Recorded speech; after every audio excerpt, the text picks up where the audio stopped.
এটা হচ্ছে মালয়েশিয়ার একটা বিখ্যাত মার্কেট।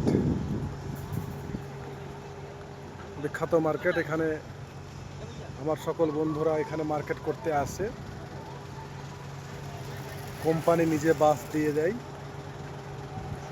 মার্কেট করতে আসার জন্য। এই যে বাস, এই বাস দিয়ে দিয়েছে। এই বাসে সবাই মার্কেট করতে এসেছে। এখন হয়ে গেছে মার্কেট। এখন যাওয়ার পথে আর কি মালগুলো ভিতরে সব নিয়ে নিচ্ছে। মালগুলো ভিতরে নিয়ে নেওয়া হয়ে গেলেই সবাই আবার চলে যাবে এখান থেকে। এটা হচ্ছে ড্রাইভার। বিরাট বড় একটা পার্কিং শপিং মলের।